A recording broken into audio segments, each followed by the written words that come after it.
Alukuma, alukuma, kuma, kuma, alukuma. Nusele pales, alukuma kelele feleti, ndelunya balula. Alukuma rajule genti, alukuma. Tambangolu alule, alukale genti, alukuma TV, alula telelemu, alukuma FM. Alukuma, alukuma, kuma, kuma, alukuma. Nusele pales, alukuma kelele feleti, ndelunya balula. Alukuma rajule genti, alukuma. Tambangolu alule, alutale genti, alukuma TV, alula telelemu, alukuma FM. Alukuma, alukuma, kuma, kuma, alukuma. Nusele pales, alukuma kelele feleti, ndelunya balula. Alukuma rajule genti, alukuma. Tambangolu alule, alutale genti, alukuma TV, alula telelemu, alukuma FM. Alukuma, alukuma, kuma, kuma, alukuma. Nusele pales, alukuma kelele feleti, ndelunya balula. Alukuma rajule genti, alukuma. Sur les ondes de la 107.0 et de votre télévision régionale Alkouma TV. Mesdames et messieurs, dal leen ak jàmm ci seen émission La Vérité sur Alkouma. On s'excuse de ce petit retard, c'est dû au problème technique. Tey nag ñu am mbégte ak contentement dalal kii di Babacar Gueye mu nekk le coordonnateur départemental adjoint de PASTEF Tambacounda fas yéene waxtaan ak moom bien évidemment sur les questions de l'actualité du Sénégal waaye laata ñuy dugg ci débat bi rek dama koy bàyyi daal di nuyu ak suñu auditeurs ak téléspectateurs yi nuyu naa la Babacar. sëñ Khadim ñu ngi lay fay di la ziar bu baax a baax di nuyu téléspectateurs ak téléspectatrices su Alkouma TV yëpp. Donc di rafetlu vraiment invitation bi au niveau de la télévision Alkouma ñu war a waxtaanee tey li jëm ci actualité politique voilà donc du Sénégal di la jaajëfal bu baax a baax di nuyu ñëpp jërëjëf. jërëjëf merci beaucoup Babacar le 24 mars 2024 ñu fal président bu bees koy tuddee Bassirou Diomaye Diakhar Faye à la tête de notre nation. tey ñu nekk le 6 avril 2025 daanaka am na at ci bopp réew mi ñu bëgg rek nga def ñu benn bilan ci li nga xamante ne loolu la jot a def ci 1 an bi mu def à la tête de notre pays. merci sëñ Khadim jërëjëf loolu moom defe naa du jafe. voilà mais fi may tàmbalee rek mooy di delloo njukkal waa Sénégal yëpp ci feetu indépendance bi nga xamante ni nii ci lañ jógee bërki démb rek. Voilà donc di rendre hommage comme ni ko président de la République defee suñu armée suñu vaillant jàmbaar yi nga xamante ne nii tey bu ñu amee dal bu ñu tëddee suñu kër yi di nelaw bu ñuy dox nekk en toute sécurité lépp ñoom ñoo ko waral. aussi ren thème bi nekk par exemple la souveraineté technologique et industrielle n'est-ce pas de notre armée. Voilà donc mu doon mbir mu am solo ndax président tey. fi jamono ju toll xam na ne enjeu yi tey maanaam ci suñu armée mooy mu conformer wu avec les normes internationales voilà conformer wu avec les normes internationales mooy mu aligné wu sur les nouvelles technologies n'est-ce pas de l'information de la communication et même sur le plan de l'armement donc vraiment loolu dañ ko ci sant di ko ci gërëm parce que day wane ne rek président la boo xamante ne day ànd ak jamono donc vraiment di delloo njukkal suñu armée donc concept armée nation mu doon concept boo xamante ne gëj nañ ko gis Sénégal mais mu doon loo xamante ne waru fi jóg donc voilà donc di jaajëfal ñëpp rek les anciens combattants ñi nga xamante ne nii ay blessés de guerre lañu képp koo xamante ne yaa ngi nekk vaillant jàmbaar te am lu la ci dal rek ñu ngi lay vraiment masaw te di la delloo njukkal bu baax a baax a baax a baax. waaw pour ñëw nag ci bilan bi comme ni nga ko waxee bon 1 an je pense doyul pour quelqu'un boo xamante ni dañ ko fal pour 5 ans pour mu def mandat mais nag ñun am nañu bilan ci 1 an yi. te Sénégalais yëpp teg nañ seen bët. je pense que Abdoulaye Wade bi mu fi ñëwee am nguuram fekk nañ nguuru Abdou Diouf mais li ñu mën a fi ñu mën a tàmbalee waxee rek mooy ci nguuru Abdoulaye Wade bi mu ñëwee 2000 toog na presque 2001 2002 daanaka dara xewul Sénégal ay initiative la mais jotuñu woon doxal dara. Macky Sall également la même chose bi mu ñëwee en 2012 je me rappelle y avait une grève des enseignants boo xamante ni taxoon na sax que moom si jëm boppam dafa ñaanoon enseignants yi ñu surseoir grève boobu noonu ba mu toog. après bi mu toogee également dafa ñaanaat enseignants yi ñu may ko 2 ans le temps que mu mën a teg projet yi nga xamante ne nii moom la ëmb pour waa Sénégal ñun nag amuñu privilège boobu donc dañoo ñëw fekk réew moo xamante ne nii réew mu salfaañoo la réew mu jaxasoo la wax dëgg yàlla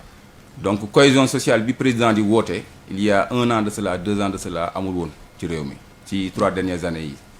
gis nañu vraiment donc métit bu doy waar boo xamante ne askanu Sénégal ñu ngi ko doon dund ci wàllum persécution ci wàllum dictature ci wàllum vraiment privation des libertés donc bu ñu amee président bu jeune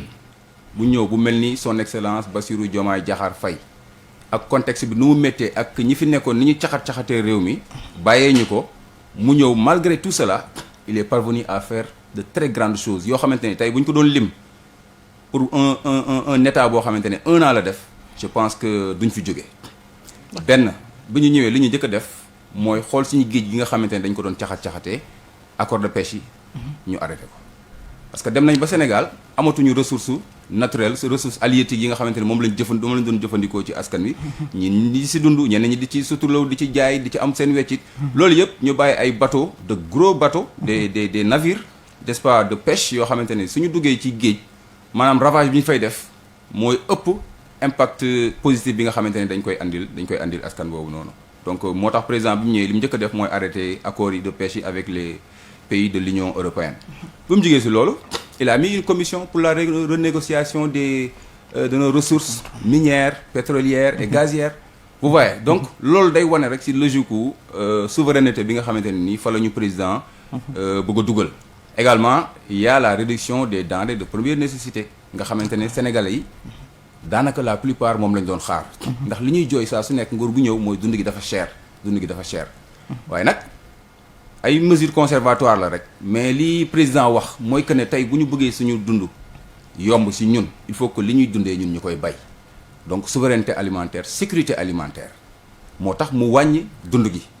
wàññi na ko ñeneen ñi nee nañ wàññi bi c'est signifiant ñeneen ñi nee nañ c'est pas signifiant mais quand même en tout état de cause def na effort bu mag pour état boo xamante ne da nga ñëw fekk ñu caxat-caxatee réew mi mu jël 3 milliards subventionné ko les produits de denrées de première nécessité loolu moo waral mu am une première baisse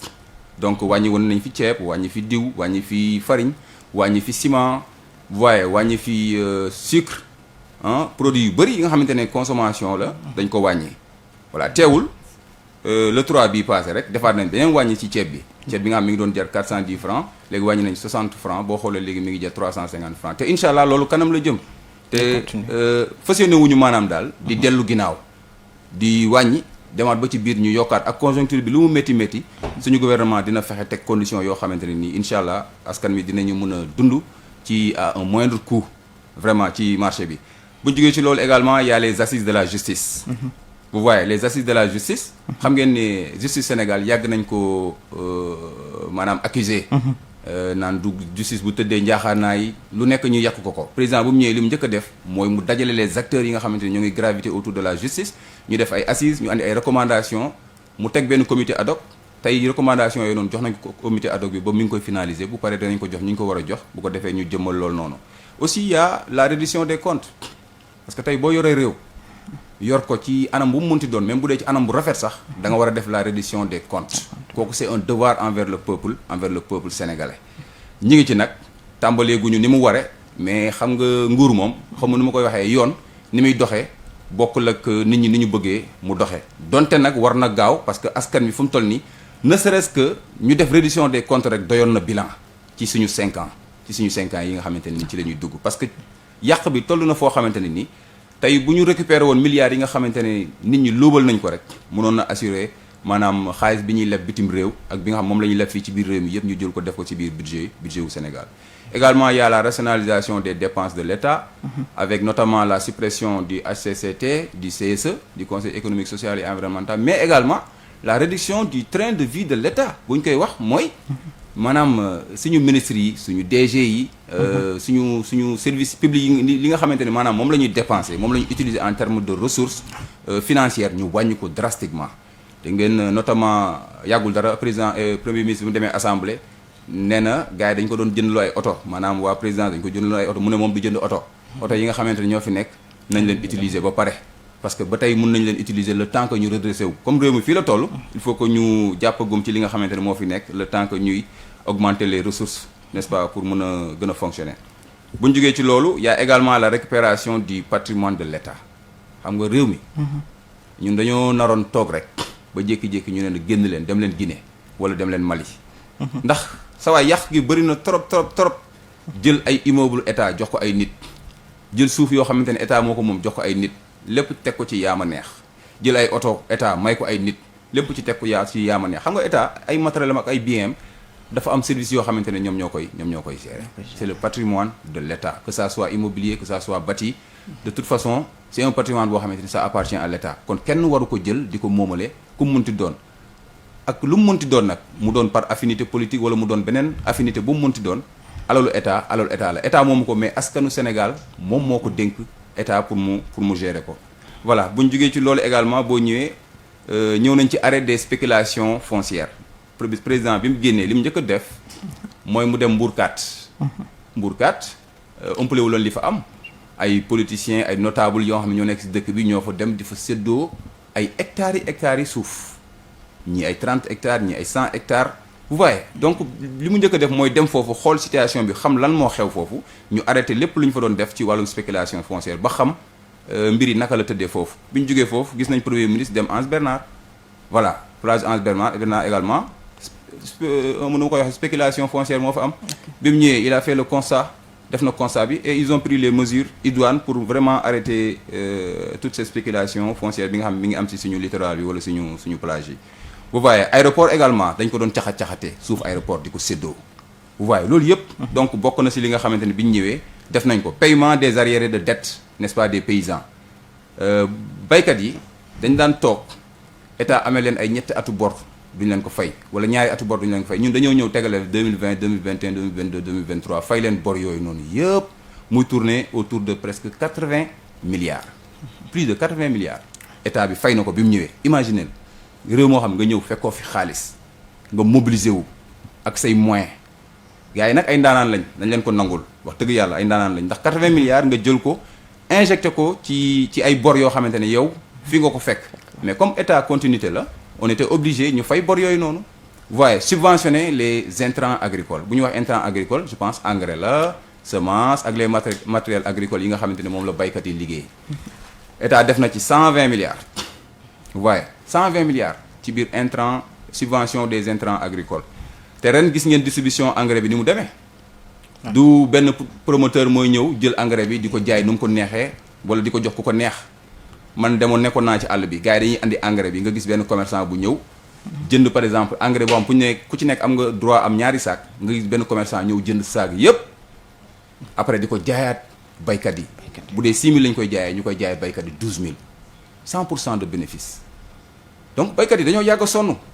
président Diomaye nag yàlla dafa def mu doon baykat xam li nekk ci bay xam li gars yi di dund moo tax bi mu ñëwee li mu njëkk a def mooy mun réguler maanaam circuit de dotation n'est-ce pas wu semence yi ñu mobiliser l'armée la gendarmerie les services de sécurité pour que ñu mën a accompagner ñi nga xamante ne ñoom ñooy def distribution boobu moo tax ren vraiment on n'a pas noté de problème foo dem sax au contraire dañ la naan ñun am nañu engrais ba doyal dañoo mujj sax di delloowaat engrais bi ñenn ñi naan am nañu semence ba doyal dañoo mujj sax di delloowaat semence bi kon loolu je pense que sant yàlla la bu baax a baax donc il y a également aussi de grands projets qui ont été lancés notamment le Promoren. Le Promoren, c'est le projet de mobilisation des ressources en eau, n'est-ce pas, du Niani Diabolon. bi nga xamante ne ñu ngi ko lancé fii au niveau de Koungheul entre Koungheul et l'autre kii la comment dire Kaffrine. Vous voyez donc projet bu rëy la boo xamante ne nii c'est à hauteur de 36,6 milliards de financement ci biir loolu ñu war si emblaver irriguer une surface de 12 000 hectares par an te projet bi mi ngi war a générer par exemple 30 000 emplois directs kon am na ay emplois indirects. te je pense également emploi indirect yi mun na toll sax fi emploi direct yi toll par exemple yeneen 30 000 emplois indirects mais imaginez diggante Koungheul ak Kaffrine maanaam 30 000 personnes ñu jox leen liggéey c'est énorme pour un projet de 5 ans parce que chaque année dina am 12 000 hectares yoo xamante ne moom la ñu irriguer 12 000 hectares par exemple bu ñu ko defee ren def ko déwén jéeg def ko noonu ba 2025 di jot dina fekk kon vraiment li ñuy wax ci wàllum emploi en tout cas ci zone Kaffrine Tamba wala comment ça s'appelle Kaolack Tamba d'une manière plus large foog naa dina endiguer bu baax a baax le phénomène du manque d'emploi également tout récemment il y a le lancement du Progress dégg nga Progress mooy programme bi nga xamante ne nii day def la promotion de l'économie sociale et solidaire vous voyez notamment avec le lancement des coopératives productives solidaires bu ñuy wax coopérative productive solidaire xam nga ñu ngi ci wundu maanaam nit ñi nga xamante ni tey dañoo nekk ci ay coopérative bëgg a liggéey te peut-être amuñu ay matériels yu ñuy liggéey mais ñu andi ay matériel tegal leen ne leen léegi nag coopérative bi mooy gérer matériels yi képp koo xamante ne yow da ngaa soxla matériel bi da ngay ñëw ci coopérative bi ñu wax la modalité yi wax la naka ngay def nga mën a jël matériel yooyu dem liggéey xam nga tey suñu njiit yi parfois ñu jël ay matériel agricole bi may ñëw léegi maa ngi romb au niveau de la gouvernance des matériels agricoles yoo xam ne ñu ngi ko fa teg depuis Macky Sall ba léegi yàgg na fa donc xawma lan moo fa bloqué matériel yooyu mais genre matériel yooyu noonu loolu la waroon jëriñ du jox ko coopérative yi ñu koy jox baykat yi ñu ciy liggéey parce que le fait que ñu bàyyi ko foofu yàq la ay machine la au fur et à mesure muy gën a dem day gën a détérioré wu mais tey bu ñu si investir woon def si li ñu ci war a def jox ko baykat yi ñoom ñu koy jël seen biir ku ci nekk moyennant quelque chose je pense que dina leen dimbali bu baax a baax ak vétusté matériel bi nga xamante ni moom la ñuy liggéeyee. y a également le CUMA moom day accompagner les coopératives CUMA moom mooy les coopératives pour l'utilisation du matériel agricole vous voyez comme ni ma ko waxee fee rek CUMA moom mooy encadrer lépp lu jëm ci wàllum utilisation matériel boobu noonu fi may ñëw mooy ci domaine u électrification rurale également parce que boo xoolee notre jeune DG là bi mu ñëwee Jean-Michel li mu njëkk a def mooy renégocier waat contrat yi nga xamante ne ni awoon na fi entre Sénégal ak AO Power vous voyez bi ñu defee renégociation yi ba pare ça nous a permis d'avoir encore presque plus de 1000 villages de plus yu ñu war a électrifier waat donc ça nous a permis d'avoir 2700 et quelques villages de plus à électrifier te loolu si ay renégociation rek lañ ko amee kon ça veut dire que ñi fi nekkoon wax dëgg yàlla xooluñu woon intérêt wu population sénégalaise surtout la population rurale donc président moom fi mu teg accent am wala boog fi mu teg priorité am mooy la zone rurale parce que en réalité ñun li ñuy dundee fii dans les zones urbaines lépp c'est dans la zone rurale lay jógee kon ku leen dooleel ça dafa mel ni yow yaa ngi dooleel réew mi ñoom bu ñu développé rek fii au niveau urbain affaire yi day daal di soxaliku voilà donc foofu noonu daal loolu laa fa bëggoon joxe et puis gis nañ fi ay surfacturation yoo xamante ni ci ay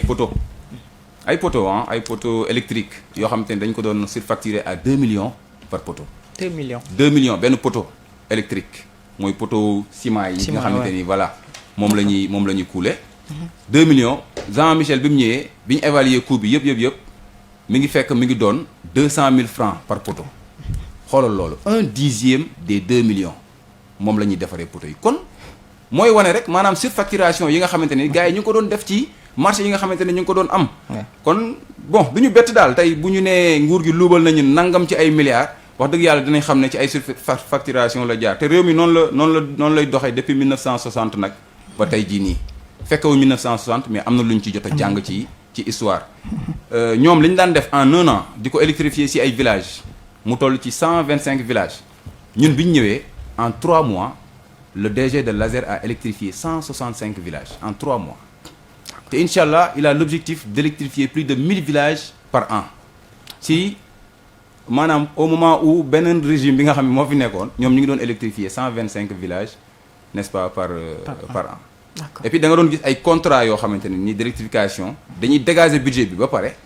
par exemple ñu dégager un budget de 7 milliards pour 200 par exemple 18 villages à électrifier ñu jël les 4 milliards utiliser ko pour par exemple 70 villages électrifiés xoolal loolu ratio boobu sur 7 milliards pour 218 villages par exemple nga jël par exemple les 4 milliards utiliser ko réaliser ko si lu dul 70 par exemple villages électrifiés xaalis bi ci des fan la dugg kon 3 milliards yi ñëw daanaka boo ñëwaatee c'est comme 4 milliards moo def 70 villages électrifiés yeneen 3 milliards yi ñëw bu du mot sax 70 villages yoo xamante ne moom la ñu électrifié vous voyez donc loolu daal ak tout récemment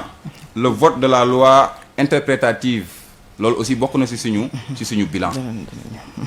également on a lancé le New Deal technologique qui fait partie pour moi des innovations vraiment yi ñu war a rafetlu quoi donc ci avènement wu nguuru président Diomaye Faye donc daal en somme vraiment li ma mën a tënkee mooy que ne actuellement réew mi am na bonne gouvernance réew mi am na justice te économie bi ñu ngi koy redresser dañoo fekkoon réew moo xam dafa feebar en un an on a fait en sorte que réew mi nekk en convalescence c'est-à-dire réew mi ngi commencé wér te incha allah kanam la jëm donc en gros daal pour ne pas di guddal Khadim loolu daal laa jot a jàpp ci lii bilan bi nga xamante ne ñun moom lañ jot a def merci beaucoup si la manière dont nga résumé li nga xamante ni mooy bilan Bassirou Diomaye Faye à la tête du Sénégal nga wax si justice parce que déjà c'est une question d'actualité aussi nit ñi nemmeeku nañ quelques lenteurs ci au niveau de la justice loolu lan moo waral lenteur boobu noonu waaw xam nga le ministre de la justice ñun nag dañoo woote woon rupture ñun ñoo ko wootee il faut que ñu assumer loolu c'est vrai que askan bi li ñu bëgg mooy que ñi sàcc alal réew mi ñu jàppale ñoom ñëpp tëj ci kaso bi ku ñu ci war a tëj mais tamit il faut que nga accorder nit ñi xam nga la présomption d'innocence munoo ñëw rek nii tegoo ko ci benn base nga jàpp nit donc nguur li muy def du ko wax maanaam justice li muy def du ko wax ci kaw ñoom ñu ngi koy def ci suuf mais ñun askan wi li ñu bëgg mooy que ñu baral seen loxo président wax na ko tey c'est pas à lui de mettre la pression sur la justice pour que mu accélérer les procédures judiciaires c'est pas n'est-ce pas à l'Assemblée nationale de faire ça parce qu'il y a le principe de la séparation des pouvoirs mais nag askan bi am nañu sañ-sañ comme ñoom la justice est rendue à son nom n'est-ce pas au nom du peuple sénégalais ñoom am nañu sañ-sañu taxaw ne kat les juges et les magistrats ñun dañoo bëgg ngeen baral seen loxo ci reddition des comptes wala ci justice bi nga xamante ne nii maanaam war nañ ko am ci réew mi ndax nit ñi luubal nañu fi suñu xaalis rey nañ fi ay nit lu ne xaw na fi façon détournement am bu nekk am na fi lu nekk am na fi donc nañu dimbali rek ngir yàlla baral seen loxo pour que ñi nga xamante ne yoon war na dal seen kaw ñu dal seen kaw mais nag mënuñu woote ne rupture la xam nga bu njëkk ba Sénégal dañ doon wax naan justice indépendantul tey ñu am justice boo xamante ne mi ngi wane indépendance mi ngi tëddee njaaxaanaay yenn saa yi nga gis nit sax ñu convoqué ko au niveau de la gendarmerie ou de la police ou bien de la cybercriminalité mu dem ñu déglu ko après ñu bàyyi ko mu dem yoonam mais si c'était dans l'autre régime boo ñëwee doo dellu boo ñëwee dañ lay dugal au ñuf xam nga dañ lay tëj tu vois kon ça veut dire que y a le principe de la séparation des pouvoirs te ministre de la justice wax na ko à l'Assemblée nationale récemment nee na il ne va exercer aucune pression sur les magistrats pour faire le travail da leen di bàyyi ak seen conscience parce que dañoo prêter serment ne dañuy servir le peuple sénégalais à travers la justice donc dañ leen bàyyi ak seen cëggal guy ñu def loolu mais nag askan bi mi ngi leen di xamal ne leen nañu baral seen loxo parce que mbir yi yéex na ñun bu ñu tëjaloon sàcc yi nga xam ñoo sàcc suñu alal yi tey jii nii ba jeunes yi amuñu liggéey nit ñi mënuñu faju éducation bi mënul jaar yoon nit ñi mënuñu am ndox mënuñu am courant bu doy ñooñu bu ñu leen jëloon ne leen ràpp ci kaso bi rek loolu rek doyoon na bilan seule la justice mënoon na assurer le bilan n'est-ce pas du président Bassirou Diomaye Diakhar Faye mais ñi ngi xaar évidemment spéculation foncière aussi ñu nemmeeku benn problème sax fii suñu région bi mooy Kountiao mu nekk ci commune u Maka Koulibantang si ma mémoire est bonne foofu nag problème bi wala solution bi fan la toll waaw man gis naa le maire je pense Ñaani Tukulër voilà c'est lui mu génne benn délibération xawma un document de désaffectation n'est-ce pas de ces terres-là allouées à Cheikh Yérim Seck mais loolu day wane beneen problème c'est-à-dire que ñun muy suñu autorité administrative yi muy suñu maire yi dafa mel ni dañoo respecté wul Sénégalais yi parce que mënoo jël 100 hectares nga jox ko benn nit boo xamante ne du baykat benn nit parce que rek am na tur am na ay affinité politique ak président de la République wala ay ministre nga jël tant de suuf jox ko du moom rek xam nga moom rek lañ gis mais des na ñeneen. D'accord. am na ay administrateurs civils yoo xamante ne ni tey am nañ des centaines d'hectares ici dans le Maka. Des centaines d'hectares des chefs de service. Des inspecteurs laa la wax ni de service fii yoo xamante ne ay 100 hectares lañ leen jox au moment où il y a des femmes des GPF des GIE. Des entreprises yoo xam ñi ngi nekk dans les zones rurales yu soxla suuf xam nga lu ñu leen di affecter ay 0,5 hectares. Un groupement de personnes nga attribué ko 0,5 hectares nga jël benn nit nga attribué ko 100 hectares. Et la plupart ci ñooñu li ñuy def mooy dañuy ñëw jël 100 hectares yooyu ñu fekk fa garab yi fa nekk ñu taal ko def ko këriñ jaay ko. Imagine ki nga xamante ne yow yaa war a sécuriser li nga xam ne askan wi moo ko moom yaa war a surveiller li nga xam ne askan moo ko moom ba kenn bañ ko salfaañi yow sa jëmmi bopp nga bokk si ñi nga xamante ne ñoom ñooy salfaañu loolu noonu man maa ngi yor document boo xamante ne nii temps yi rek ci réseaux sociaux yi ñu ngi ci doon waxtaan avec la spéculation foncière au niveau de Maka. Au niveau de Koussanar ay nit ñoo xamante ne ay nit ñu siiw lañ ñu jël ay centaines d'hectares jox leen ko te pourtant nekkuñu fi dëkkuñu fi. Ok. Pendant ce temps ñi nga xam ñoo dëkk ñaani Tukulóor dëkk Maka dëkk Tamba dëkk Ndoga dëkk yeneen communes yi nga xam ñoo nekk Tamba jeunes yi ñu ngi soxla suuf mais mënuñu ko am. Même boo amee projet bu structurant tey nga war ko mun a exploiter mais mun nga am sa business plan am sa lépp mais boo amul suuf boo xamante ni yaa ko moom pour mën a exploiter sa projet boobu noonu. mais mënoo ko exploiter Khadim. qu'on se dise la vérité. Pendant ce temps ñoom maires yi ñi ngi xam nga jaay suuf si di def ay morcellement di jaay des morcellements illégaux yaa ngi gis. Barki démb rek maa ngi si aussi suñu benn panel gars yi di wax si waxu ay suuf yoo xamante ne xam nga lotissement yoo xam ay lotissement du ay lotissement yu jaar yoon donc yooyu autorités yi war nañ ci bàyyi xel bu baax a baax moo tax d'où la nécessité de la réforme foncière bi nga xamante ni président vraiment wax na ko barki démb rek ci message am te incha allah gëm naa ne bu ñu ci jëmee problème yu bëri danañ ko régler ci lu jëm ci wàllum foncière au niveau du Sénégal parce que tam waratuñu toll foo xamante ne nii li ñëpp bokk day am benn pàcc boo xamante ne ñoom ñoo koy jël di ko saax-saaxee am na ñoo xam ne ñu ngi liggéey impôt et domaine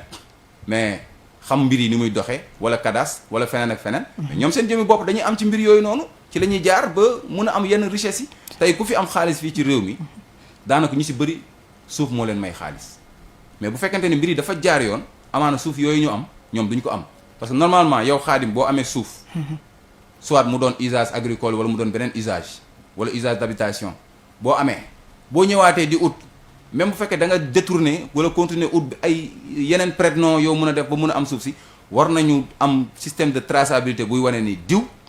amoon na fi suuf léegi nag fu mu toll nii balaa ñu koy joxaat ñu jox keneen parce que du yow rek yaa ci am droit quand même voilà donc loolu daal loolu laa ciy wax. Voilà. Merci. Et également sur le paiement des arriérés des paysans nga wax ko léegi mais déjà suñu réew mi dafa am bor bi toll bu ñu ko xaymaa sax mu ngi toll ci 18 milliards ci koppar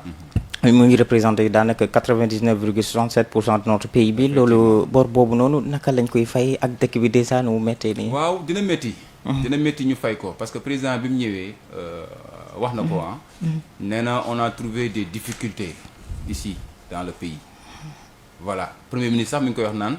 on a trouvé le pays au 4e sous-sol. Vous voyez mais man je pense que gën na sori foofu quoi vous voyez. Donc boo xoolee tey caxat-caxatee gi nga xamante ne nii caxat-caxate nañ ko alalu réew mi loolu moo andi lii yëpp parce que clientélisme politique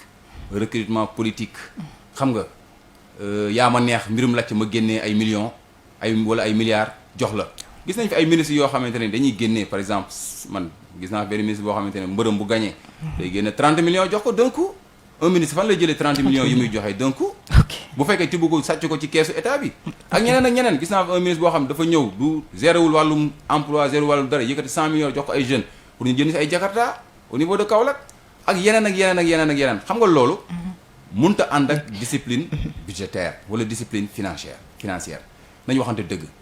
tey 18 000 milliards Sénégal bi ñuy jël en réew mi Macky Sall mi ngi koy jël en 2012 mi ngi tolloon ci 40% dette bi mi ngi tolloon ci 40% du PIB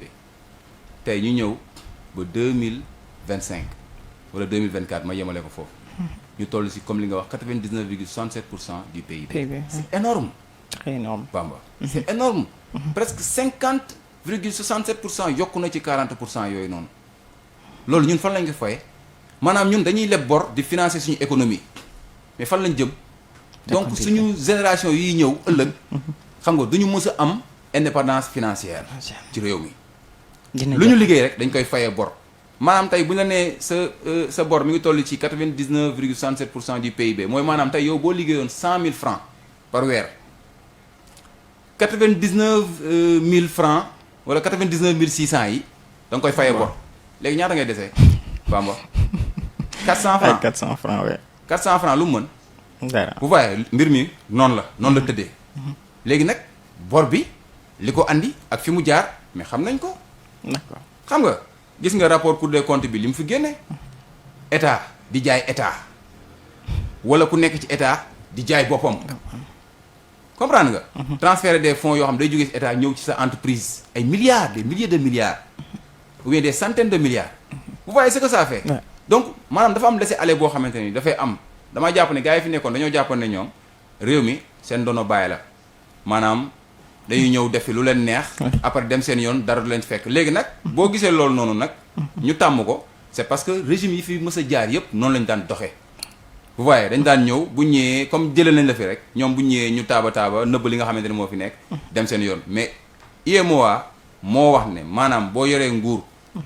ba sa mandat jeex au cours ou bien de la fin du mandat da nga war a def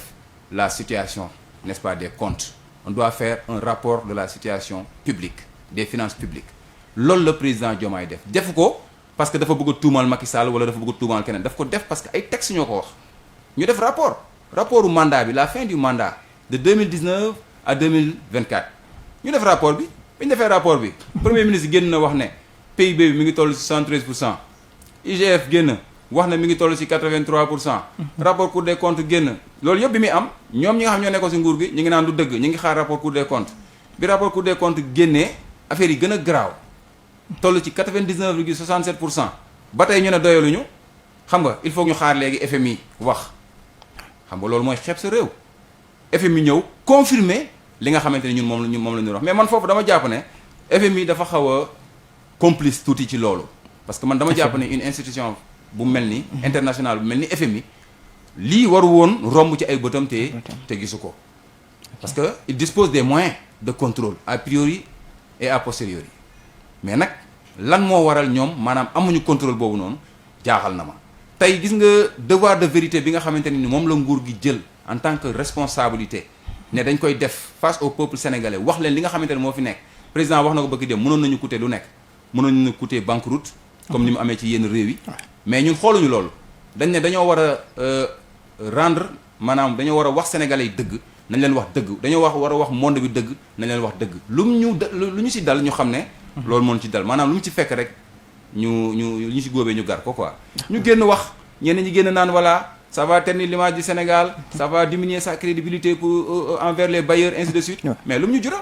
au considération la ñu gën a yokkal respect dañu gën a jox cër xam ne ñii ñu transparent lañu ñii neex nañoo liggéeyal la preuve bailleurs yi ñu ngi ñëwaat FMI nee nañu peut-être nañu xool ni ñuy defee comme noo koy waxee sax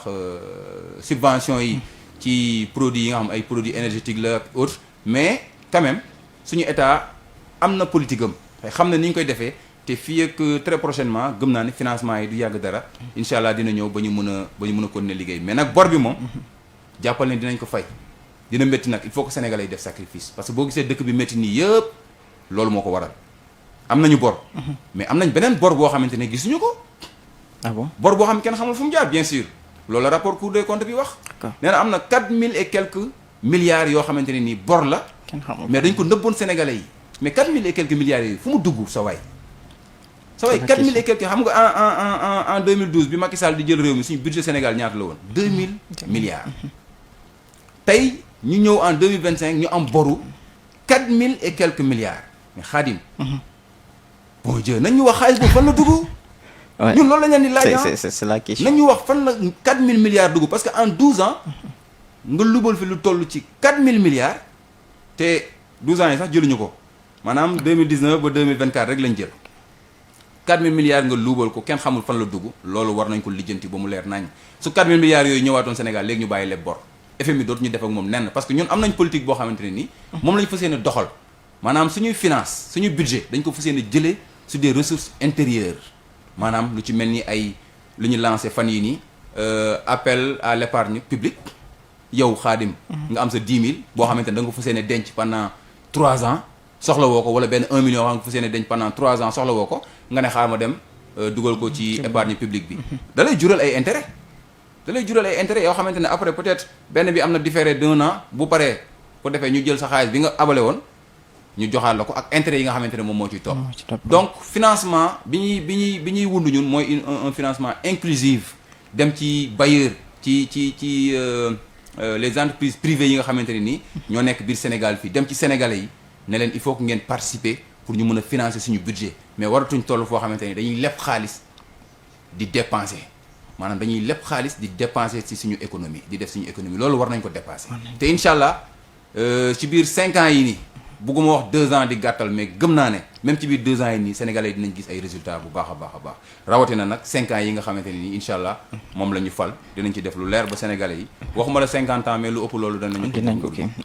espérons daal d'ici 5 ans yi ñu gis ay résultats ki également wax nga si projet Promoren ba nga xamante ne daal mën nañ ci xaarandi 30 000 emplois yi nga xamante ne mën na ko créer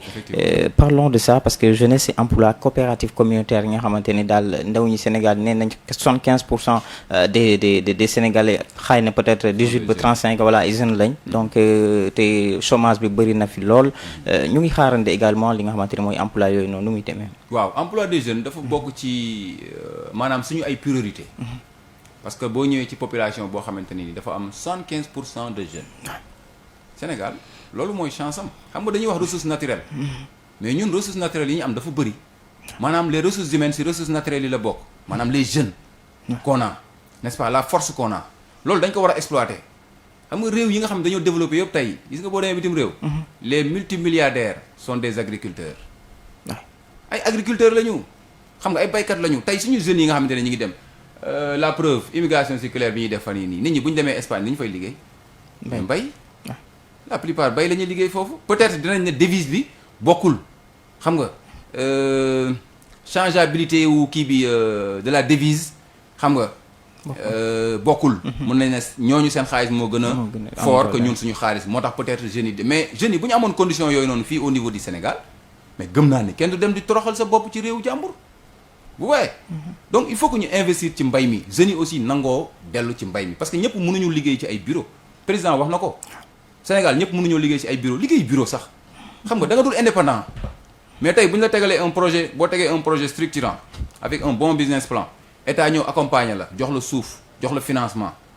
sa waay gëm naa ne boo liggéeyee 2 ans dootoo xoolati kiy liggéey ci bureau wala ki nga xamante ne dafa yor ay millions non moo tax nag suñu politique dañ cee boole ay coopérative ay CAC mooy li ñuy wax les coopératives agricoles communautaires ñu war ko def pour mu maaye tout le territoire national fépp lañ koy def ci Sénégal fépp fu am commune rek di nga am coopérative agricole communautaire ay coopératives yu moderne la ñuy def des dispositions modernes ay matériels c'est-à-dire des habitations xam nga des forages xam nga pour drainer l'eau xam nga loolu mooy développer réew effectivement réew mi di verte fu nekk xam nga matière agricole bi di jóge fu nekk les produits fruitiers les produits maraîchers xam nga les produits céréaliers tout ça ñu jël ko dugalaat ko ci biir réew mi je pense que loolu valeur ajoutée bu mag a mag lay doon ci suñu PIB donc loolu daal moo waral ñu fas yéene teg des CAC te incha allah président wax na ko nee na incha allah 2025 bi on va commencer à installer les CAC vous voyez les coopératives agricoles communautaires mais également n'oubliez pas qu'il y a les 3000 fermes agricoles intégrées d'accord les fermes intégrées également mi ngi viser par exemple les femmes et les jeunes parce que jigéen ñi ak lu ñu wax mënti wax Sénégal fii jigéen ñi ay jàmbaar lañu tey boo demee biir Tamba fii xool faro yi sama mbokk basaar yi nekk fii xam nga xam ay jàmbaar lañu trop ak ñeneen foo leen fekk ñu ngi ci tool yi di dóor waar xaaruñu kenn par exemple defal leen lenn ñoom ñooy jël seen propre moyen di ko def gis nga dem naa ci benn village Khadim dafa jàngale pendant 8 ans benn saison ma gis jigéen ñi lu mot 5 jigéen 5 mères ku ci nekk yenu paanu ceeb bu ñu bayaan ok te pourtant foofu amul ndox bu doy ñoom fi ñu koy bayee ci benn espèce u kii la benn fleuve comme benn rivière bu am ndox ñoom foofu la ñuy dem exploiter ko bay ko mais presque chaque jour ñu dem jëli ay paanu ceeb def ko ci mais imagine ñooñu boo leen tegalee les conditions ñu am ndox dafa leen irrigation drainer leen l'eau comme li ñuy def au Nianija Bolon def ko Fass Touré également je l'avais oublié président bi ñëwee lancé na le projet n'est-ce pas, de l'alimentation en eau, n'est-ce pas, de Fass Touré, un grand projet. Ok. Là-bas aussi il y aura presque 1907 branchements yoo xamante ne dañ koy def pour mu dugg ci biir kër yi koñ yi pour mën a alimenter nit ñi ñu am ndox. Fass Touré c'est à Darou Moussi, je pense bien. Voilà foofu aussi def nañ ko. Touba aussi bi ñu ñëwee def nañ ko. bu bokkul ak l'autoroute de l'eau. non autoroute de l'eau bi. ok ñëwagul ñu ngi ci kawam mais projet yooyu noonu yëpp ci cadre boobu la bokk parce que c'est dans le même objectif. mais autoroute de l'eau bi gars yi ñi ngi ci xam nga ñu ngi ci finalisation yi. il y a même les autoroutes de l'eau je pense que am na beneen sax voilà damay fàtte tur bi. les grands transferts d'eau xam nga les grands transferts d'eau ak autoroute de l'eau yooyu yëpp bokkul. xam nga maanaam dañoo am matière pour liggéey biir Sénégal fii ndax projet yi nga xamante ne réew mi andi na ko. man bu ma nekkee Sénégal ba léegi Khadim wax dëgg yàlla mosuma gis nguur gu ñëw ak autant de projets pertinents pour jëmale réew mi kanam parce que lii lañ doon xaar lii moo mën a développer Sénégal lii moo mën a may Sénégal valeur ajoutée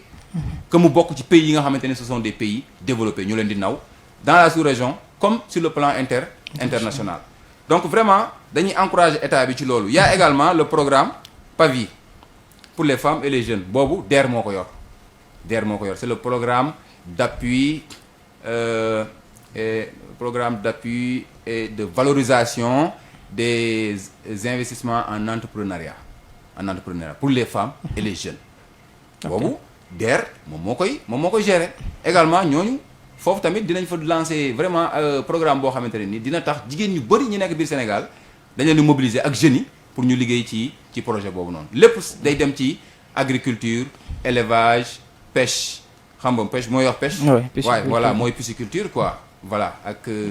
vraiment yeneen activités donc tout ça entre dans l'autonomisation des femmes. des femmes effectivement et de l'emploi des jeunes. de l'emploi des jeunes. voilà donc ñu nemmeeku tamit également daanaka bourse familiale yi suspendre nañ ko ñu bëgg a xam lan moo waral. suspension boobu itam bourse familiale yi moom bu ñu ko suspendre woon man dina ma jaaxal trop. ah bon waaw. c'est vrai que c'est une très bonne chose mais dafa am ñu ci dugg dafa am ñu ci rax. xam nga am na ñuy gàmmu am na ñuy raas déem comme li gars yi di wax dafa am ñoo xam dañoo jël bourse sociale yi moomalu ko seen bopp te yooyowuñu ko c'est que nguur gi fi nekkoon dañoo yàq réew mi quoi jàmbaar tey da ngay xool nit mu doon sa partisan politique rek nga alloué ko bourse bien fekk que moom mi ngi am salaire mi ngi am salaire gis naa ñoo xamante ne dañuy am salaire di am bourse di ko fayeeku autant xaw ma ndax léegi ba tey ñooñ ñi ngi yor seen bourse yi ba léegi mais da ngay gis koo xamante ne loxoom jot na ginnaawam muy yónnee ay nit ñu dem di ko récupérer bourse sociale est-ce que loolu yoon la ci réew mi te bourse sociale yi nga xamante ne c'est destiné aux populations les plus démunies ñi nga xamante ne seen loxo jotul seen ginnaaw mais loolu est-ce que du riba loolu est-ce que du bañ sa réew yow bu ñu la joxee loo xamante ne yelloo woo ko mu leeral yow yelloo woo ko ne leen man lii kat soxlawu ma ko xool leen diw mais nga xamante ne mi ngi nekk fële loxoom jotul ginnaaw ngeen jox ko mais il fallait que ñu arrêté ko auditer ko génne si ñi nga xamante ne ni maanaam ay intrus lañu xam nga xam nga nu ñu koy waxee sax ay malware lañu laa koy wax. voilà ay parasites lañu ñu génne leen si. parce que yeyoowuñu ko ñu xool ciblé ñi nga xamante ne ni ñoom ñoo ko moom ba pare yokk assiette bi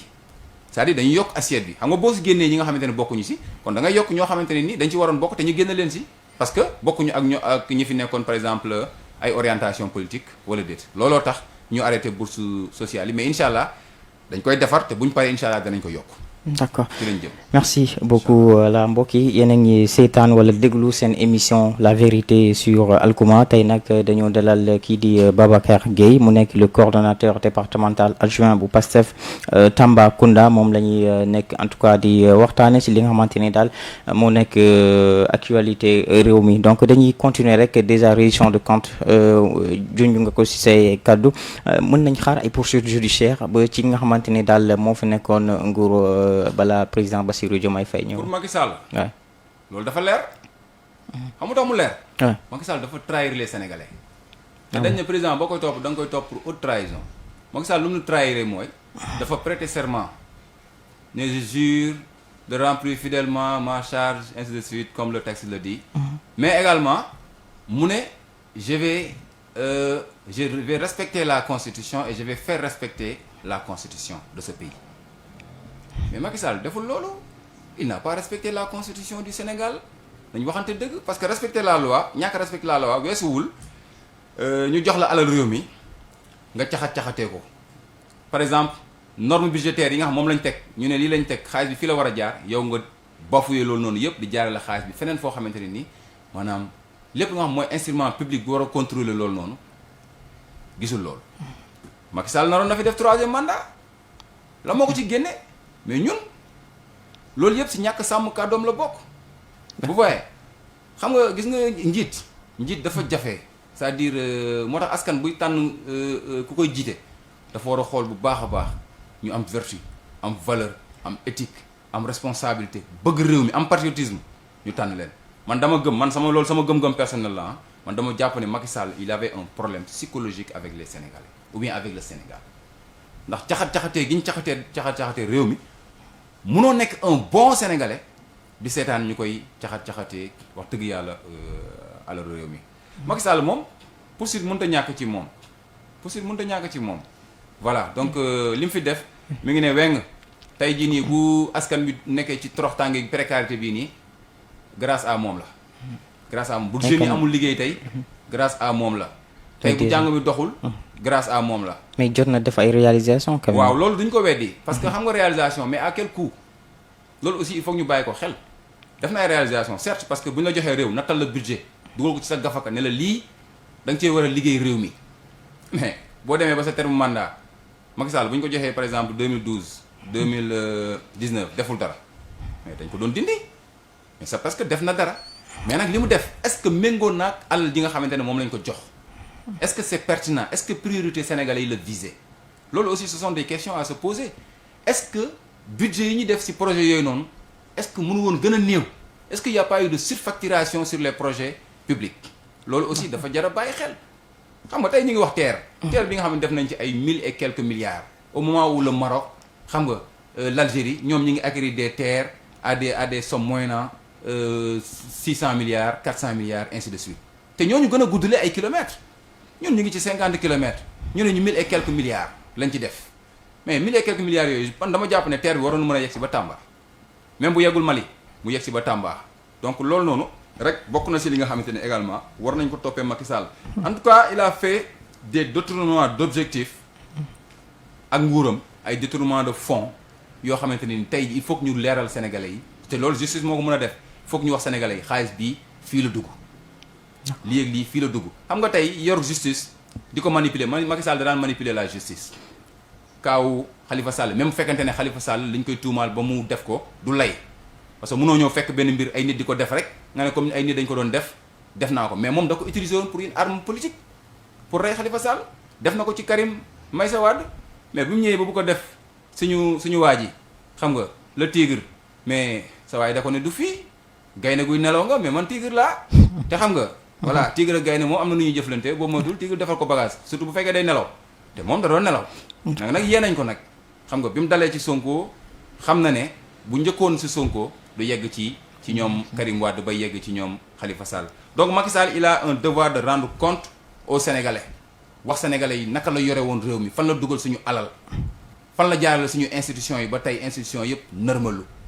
yaa ngi dégg voilà loolu daal la ñu xalaat ne incha allah bu jotee ñu ko war a woo danañ ko woo gars yi nag ñu ngi ci le temps de la justice n'est pas le temps xam nga du peuple voilà donc waa Rési bu 15h30 jotee mun ngeen ubbi téléphone bi ngir rek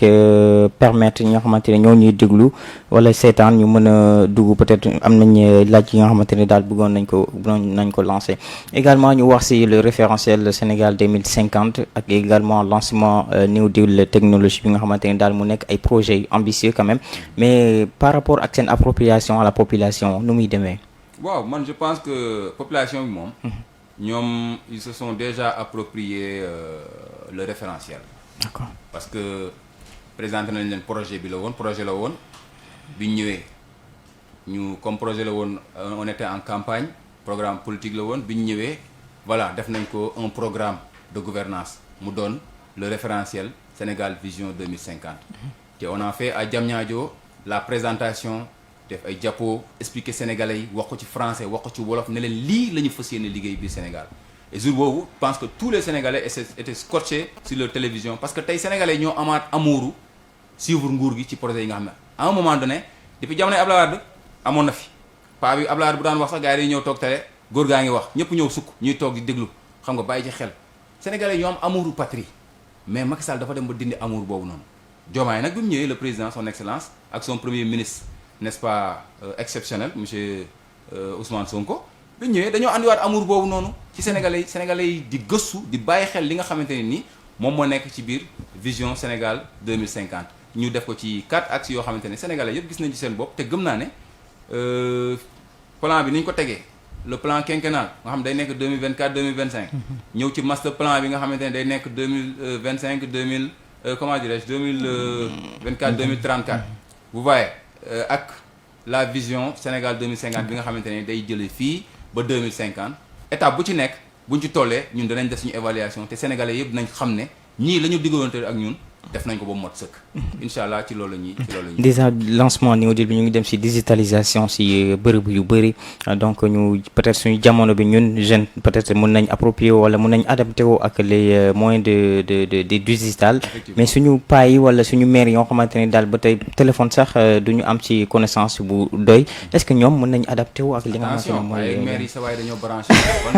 baalo waaye maire yi dañoo branché de ay kër goo dem yaa ngi fekk paa yi ak maire yi ñooy manipuler seen bopp seen téléphone fu nekk d'accord tey da nga leen di fekk même bu président di def discours seen portable lañu yor fa lañ koy suivre parce que bëgguñu kenn ku leen déranger xam nga kon ñooñu ils maîtrisent les outils technologiques mais li ñu bëgg mooy fracture numérique bi nga xam Ablaye Wade mi ngi ko doon wax en 2000 ñun ñu xam nga Ablaye da doon wax da koy réduire ñun ñu éradiquer ko surtout que jamono day dox au fur et à mesure ñuy dem les nouvelles technologies de l'information et de la communication les TIC n'est-ce pas et surtout actuellement on parle de l'IA de l'intelligence artificielle on peut beaucoup faire avec ça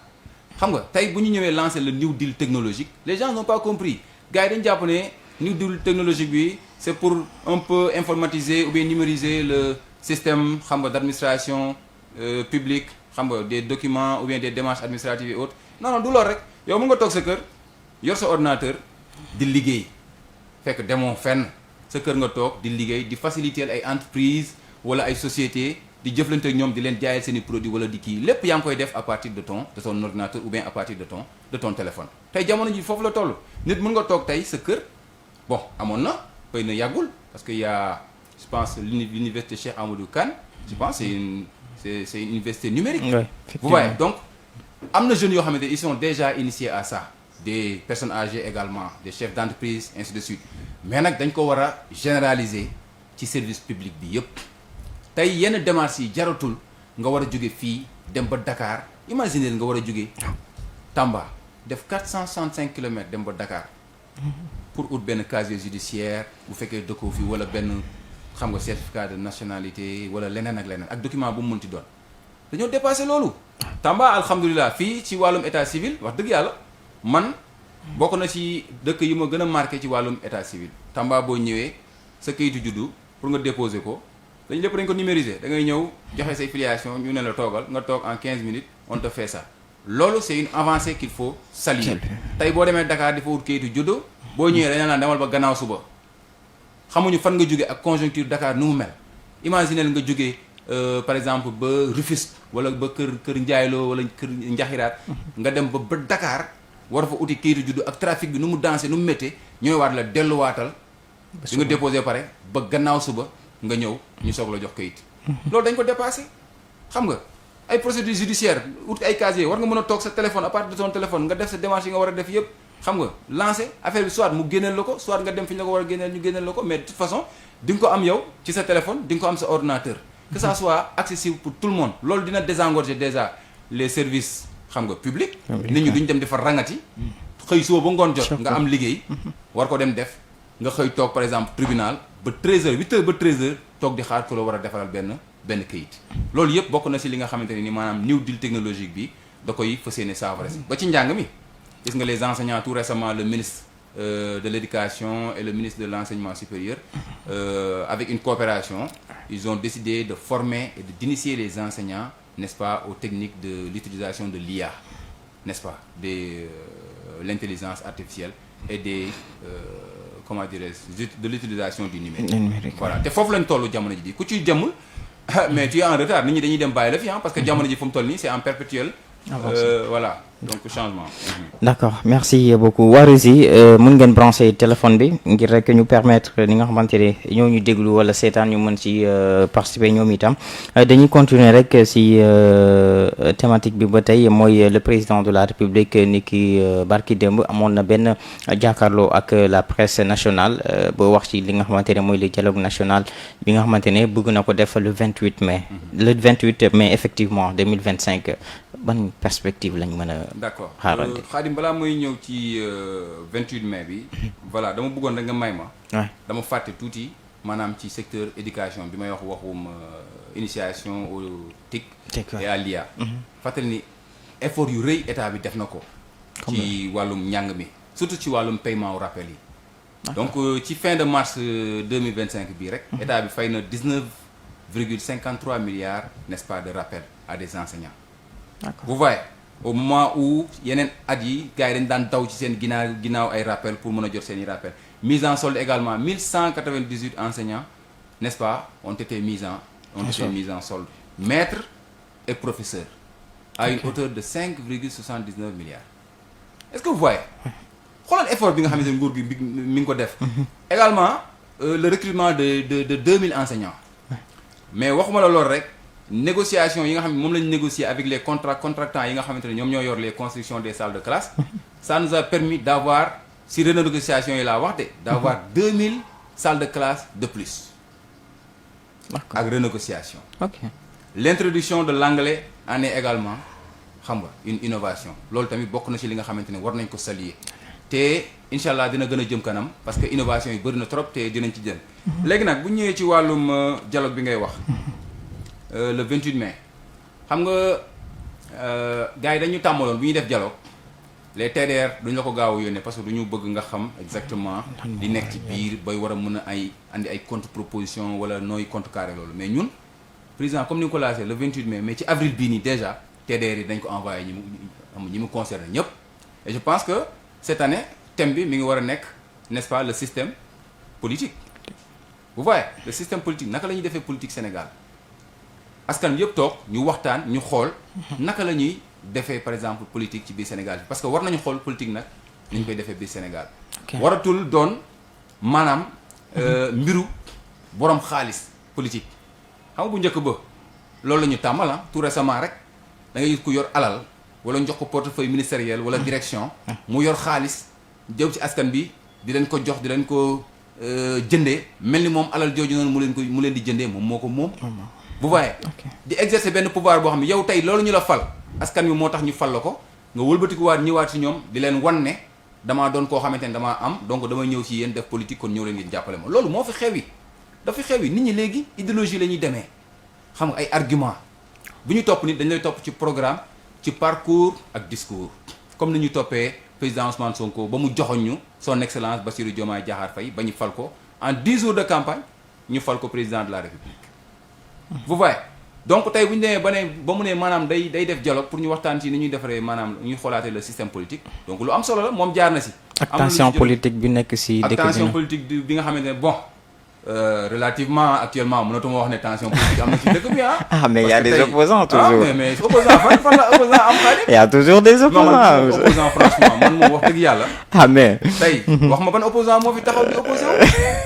ah peut-être dañuy xaarandi xool peut-être 2 ans après ñu xool. mais quand même ils attendent ki war a nekk peut-être xëy na le chef de l'opposition. bi mu génnee lu mu wax benn rafetlu naa ko gaa. mais dama jàpp ne amul lu mu wax parce que moom dafa ne nañ bàyyi nguur gi liggéey. te moom tudd nañ ko ci ay mbir mais mënoon na dugg ci dossier yooyu dugg ci. peut-être contexte temps bi ñu ko laajte sûrement xam nga tax dugg ci xam nga tax dugg ci mais nag nañ yemagum foofu peut-être ci kanam. dinañ xam exactement lan moo waral moom nangu ciy dugg mais en tout cas rafetlu naa posture am quand même. parce que tamit nguur goo xam ne yaa ngi ko jox ay nit yoo xam ne yaa ngi jox nguur même pas 1 an waroo taxaw fu nekk di tirer surtout que li ngay tirer yéen a ko fi def yéen a ko fi caxat yéen a ko fi yàq. voilà donc man daal jàpp naa ne tey moom opposition bu ñu góorgóorluwul tuuti Pastef dina leen damer le pion parce que Pastef wax naa ko un jour bi président di prester serment boobu on était au centre Abdou Diouf international Abdou Diouf. ñi ma toogal y avait le coordinateur Malick Diop que je salue de passage et toute la coordination départementale et communale maa ngi leen di nuyu bu baax. xam nga di leen jox seen wàccuwaay mais waxoon naa ko ne gis nga Diomaye am na problème son excellence am na problème non ban problème la am ma ne ko la première force d'opposition du Sénégal face au pouvoir ce sera le Pastef gars yi ma toogaloon yëpp ñu ne ma sa waay yow looy wax ni non loolu mënul nekk man leen si da ngeen di déglu fi may waxee fan la quoi ñu ne non non non loolu mënul nekk man leen si mën na nekk man leen tey Diomaye les patriotes ñoom ñooy nekk maanaam les sentinelles du projet bu jàddee gauche ñu xëccaat ko ne ko taxawal ligne bi fii la bu jàddee droite warul jàdd droite ñu andiwaat ko ne ko taxawal fii nga war a jàdd wala gauche nga war a jàdd ñun noonu la ñu fas yéene taxawee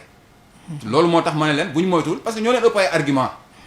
ñun ñoo leen ëpp ay argument lañ teg ba jot ci nguur gi ñenn ñi ngi naan violence mais le Pastef n'a jamais été un parti violent jamais on nous a poussé persécuté def nañu lu nekk ñuy muñ mais nag boo demee ba sa dernier retranchement ñu lay accuser ay affaires yu ñàkk fayda ay sàcc téléphone ay viol ay affaires yoo xamante ne sa waay kenn xamul lu muy nduru pour rek déstabiliser un adversaire politique mais nag borom day fippu bi ñu fippoo nag sa waay xam na ne ndekete yoo ki ma doon pousse di ko acculer du woon tapet te am na doole bañ dalee si kawam il a très bien compris donc dialogue politique bi man dialogue national bi man d'accord naa si ñu xoolaat ni ñuy defee politique Sénégal waratul am violence politique waratul am violence ay nervi sax waratuñu bokk ci campagne électorale politique waratuñ ko def dafa war a doon loo xamante ne lu civilisé la affaire de gentleman la da ngay andi sa xalaat ma andi sama xalaat diw andi xalaatam ñu toog waxtaan ku convaincre sa morom askan waa ñuy seetaan ñu xam ne kii kat convaincre nañu wala bu li mu wax moo gën a yenu maanaam nit ñi bu ñu lay jox bopp wala bu ñu lay jox tànk ñu jox la ko mais nag parce que da ngaa yor doole da nga yor xaalis da nga yor mun nga recruter ay nervi mun nga recruter ay bandits ñu ñëw di terroriser nit ñi nga yaakaar noonu la ñu defee politique du noonu ba pare la politique de la vérité tey kuy def politique dañuy jàpp ne yow nit ku dëng nga loolu mooy coutume bi fii képp kuy def politique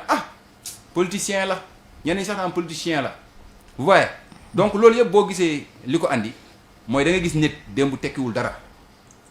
mu doon koo xamante ne nii da doon lambar-lambari xam nga gis nañ ci kenn ki nga xamante ne Saint-Louis la nekk parce que gorow président Macky Sall la bi fi nekkoon ñu jël ko jox ko poste ministère te amul benn compétence xam nga voilà ñu jox ko di ko jox 1000 milliards suñu Covid yi moom moo ko géré ak wàllum ndox meek assainissement et tout ça ñu jox ko mais pour quel mérite parce que rek gorow président la noonu dong la demee nguur kenn du ko gérer noonu du caageenu sama rakk nga wala sama doom nga wala kii war naa mën a jël benn cër ci nguur gi jox la ko pour nga yor ko di ko caxat-caxatee non non politique dañoo war a soppi xar-xaru ni ñuy defee politique xar-xaru kanam ni ñuy defee politique biir Sénégal te loolu ni ñu ko mën a defee moo ñu toog autour d'une table ñu xoolante les yeux dans les yeux ñu wax ni ñu def même la rationalisation des partis politiques man dama ci d'accord parce que mënoo nekk parti politique boo xamante ne dans tes états financiers tu n'es pas à jour au niveau du ministère de l'intérieur li nga waroon respecter yëpp sa cahier de charge respecté woo ko ñu bàyyi la ngay exister non parti politique yi comme ni association yi ak mouvement yi ni ñu leen régiré noonu lañ leen régiré ñoo bokk presque ay textes yu leen di régir donc boo respecté wul lii yoon dafa war a dal sa kaw bu ñu la waree dissoudre ñu dissoudre la man pour man def naa Waly Diouf Bodian wax na ko keroog pour man APR dañ ko war a dissoudre. Ah pourquoi? waaw parce que APR xam nga dañu doon jiiñ ne maanaam ñun ñooy parti terroriste ñun ñoo doon taal ñoo doon def li mais ñoom ñooy parti terroriste biñ ñëwee fii peut-être 2012 ba 2019 xaw na tane mais 2019 ba 2024 bii dañoo terroriser sénégalais yi gis nga fi ay katu nervi yoo xam ne sa waay siège APR lañ doon jóge ay jaasi ay machette ay armes 45 milliards armes yoo xam ne dañ ko jënd xamuñ fu mu jaar anamu palais nu muy jëndee ay armes palais de la république te service yi ko war a gérer nekk fi est-ce que tu vois Bamba ñu jëlee armes jox ko ay nit jox leen doole jox leen ay pick-up de l'administration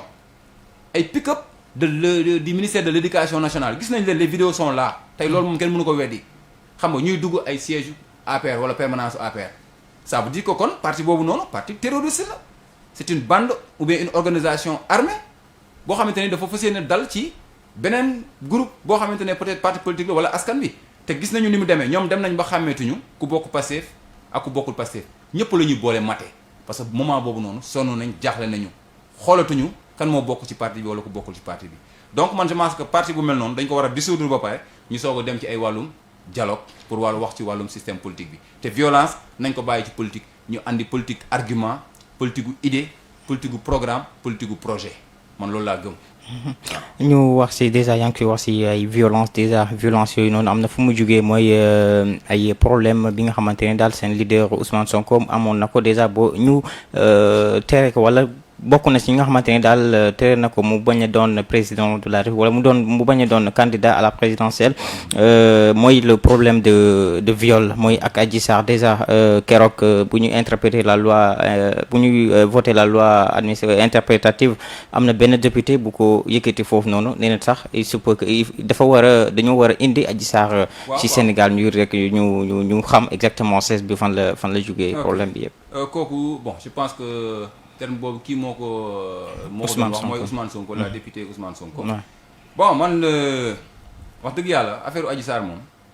xam nga salte na salte waaye boo xamante ne ni franchement man du sujet boo xamante ne bëgg naa sax di wax parce que c'est indigne de l'histoire politique du Sénégal. tey problème bi yëpp foofu la jógee waaw foofu la jógee mais après fu mu mujj. problème la woon mais après fu mu mujj. corruption de la jeunesse. Sénégal bu muy Sénégal ba léegi kan lañ fi mës a daan ci corruption de la jeunesse sa waay jiñ nga nit ki amatoo pexe dem nga ba xamante ni tu t'es emmêlé les pinceaux xamatoo looy def léegi amoo leneen loo koy jiñ lu dul corruption de la jeunesse mais bi ñu demee ci yoon bi mu koy daan tamit di ko teree bokk ci élection yi foog naa du problème boobu lañ ko teree bokk ci élection yi est-ce que du kaaw Mame Mbaye Niang effectivement tu vois te ñoom xam na leen ni maanaam bu Sonko jaaroon ci yoon bi waroon jaar réew mi am yoon ñu jaar ci yoon bi ñu waroon jaar Sonko dafa waroon bokk ci élection yi mais comme président ni mu ko waxee moom doon président ëlëmu ko doonu loo xamante ne daf ci def une fixation Sonko gëmul nguur maanaam nguuru comme ni ko gars yi gëmee non xoolal waa ji rek ba muy nekk député xaalisam da ko doon jël di ko jox pouponnière bi nekk xamante ne moo nekk Kaolack ba tey jii nii soxlawul dara ci li nga xamante ne mooy ay bien wu état tey même bu dee weekend otom personnel lay jël mais yow gis nga campagne électorale bi jàll ban véhicule administratif nga gis ñu dugal ko ci campagne bi loolu du rupture bu mag depuis 1960 ba léegi loolu moo fi am amul benn oto nguur bu ñu jël wala carburant nguur bu ñu jël dugal ko ci campagne te Sonko wax na ko kuy dem weekend wala ngay dem où que ce soit oto nguur gi wala oto administration da nga ko fi war a bàyyi nga dem ak say moyen bopp mais oto administration rafetul ñu koy gis yenn bërëb yi surtout que du ay jours ouvrables booy dem weekend nga jël sa oto fu la neex nga dugg ak moom oto boo xam ne yow dañ la ko jox pour nga liggéeyal askan bi nga jël ko di ci dox say soxla bopp ñi fi nekkoon dañ ko tàmmoon quoi mu dem ba nekk coutume mais tey rupture xam nga am na ci domaine boobu noonu am na foofu te loolu sénégalais dañ ko war a saluer gis nga sénégalais ñuy war a saluer dafa bëri même assemblée nationale dafa am rupture tey ni ñuy joxe la parole ni ñuy voter xoolal rek tey vote bi ni mu gaawee amul ay nekk foofu di yëkkati loxo di kii loolu dañ ko dépassé le new deal technologique bi ngay wax nii moom moo andi modernisation boobu au niveau de l'assemblée nationale nit ñi di fi nga toog ngay toog voter ñu gis sa tour ci tableau bi ñu xam ne diw voté na diw voté wul diw dafa abstenir en un rien de temps même pas 5 minutes ñu xam statistiques yi kan moo voté pour kan moo voté contre kan moo voté kii et puis on passe à un autre point loolu mooy développement réew buy dox noonu la war a doxee voilà man daal vraiment gis naa ne côté boobu moom xam nga def nañ fa ay efforts yu bëree bëri mais nag tey gis nañ ne appareil yu Pastef ce n'est pas seulement basé sur une seule personne bi nga xamante ne Sonko mënul dem génne nañ candidat yu bëri ñoom Amadou Ba ñoom Bassirou Diomaye Diakhar Faye ñoom Habib Sy ainsi de suite ñooñu ñëpp ñu teg leen stratégie la bi ñu nee ba si biir mooy comme li Moustapha Niasse doon wax rek stratégie xam nga politique kenn du ko wax si rajo vous voyez donc stratégie la utiliser nañ ko ça nous a permis d'arriver au pouvoir l'essentiel c'est que le projet arrive au pouvoir ce n'est pas qu'une personne la personne de Diomaye arrive au pouvoir ou bien la personne de Sonko ou bien de Amadou Ba ou bien de quelqu'un d'autre arrive au pouvoir mais c'est que le projet arrive au pouvoir et actuellement alhamdoulilah sant nañ yàlla c'est le projet qui est au pouvoir et le président l'a très bien compris. Merci. Votre commentaire sur la loi interprétative? Bon, la loi interprétative man wax dëgg yàlla gisuma si lu dul lu rafet parce que bu ñu ñëwee bind benn texte projet de loi boo xam bi ñu koy voté en séance plénière travail de commission du moins en travaux de commission ministre bi nga xam moom moo porté woon loolu muy maître Aïssata Tall Sall man xàmmeetuma ko franchement c'était une dame bu ma nawoon nag moom ak Aminata Touré ba léegi maa ngi koy naw parce que gis naa ne wax dëgg yàlla malgré lépp lu ñu koy waxal c'est une dame de fer qui est logique n'est-ce pas droit dans ses bottes mais kii bokkoon na si ñi nga xamante ne étudiants yi dañ ko nawoon les hommes de droit dañ ko nawoon mais tey régime Macky Sall da koo suul Macky Sall dafa mën a suul ndaanaan suul na fi ay ndaanaan yu bëri suul na fi ay sëriñ suul na fi ay professeur ay hommes de droit parce que nit ku nekk suul na la fi Aïssata Tall Sall ci ñooñu la bokk yow naka ngay ñëwee andi benn loi nga ne loi bi pour baal nit ñi la ay xam nga exercice des libertés publiques mais ci biir exercice de liberté publique yooyu bu fekkee def nga benn jëye wala benn musiba boo xamante ne dafa am motivation politique dañ la koy baal. lan mooy motivation politique tey man mun naa daje Khadim Dabo ci tali bi ñuy wax ma ne ko yow àndoog Sonko wala àndoog Macky Sall nangam ñu xeex ma jam ko loolu motivation politique la mais bu ma demee si kanamu juge bu waxee ma ne ko c'était une motivation politique mu xool gis ne motivation politique la dëgg la mënoo ko ci dindi sa waay ñu ne kon baal nañu Babacar parce que def na lii mais si motivation politique la ko teg moom la plaidé tu vois Amadou Ba ñëw bon avant loolu bi ñu nekkee ci commission ñu laaj ko ndax les crimes les actes de torture les actes de vandalisme de violence et autres xam nga de barbarie ndax ci la bokk mu ne non yooyu bokk ci en travail de commission ñu ñëw ba ci penc mi en plénière ñun d'accord nañu foofu bi mu ne maanaam loolu bokk si ñun d'accord nañu suñu député yi d'accord nañu pour voter ko mais bi ñu ñëwee en séance plénière mu ne maanaam crime ci la bokk maanaam dañ koy jéggale ku rey dañ lay baal torture ci la bokk maanaam ku jàpp nit torturer ko dañ lay baal xam nga torture bi ñu koy wax gars yi dañuy jël affaire bi yóbbu ko ci les FDS seulement non c'est pas les FDS qui sont visés am na ñu doon torturer nit ñi te du ñu ay FDS mais acte de torture la ñu wax et de barbarie la personne humaine elle est sacrée munoo jàpp nit di ko mbéj sax laa wax mbéj dóor nii rek nit rek torture la tey homme de loi amul droit wala homme de tenue amul droit jàpp il faut que sénégalais dugal loolu seen bopp tey ñu fas yéene xam ne nguur gi ñuy doxalee nii incha allah foofu lañ jëm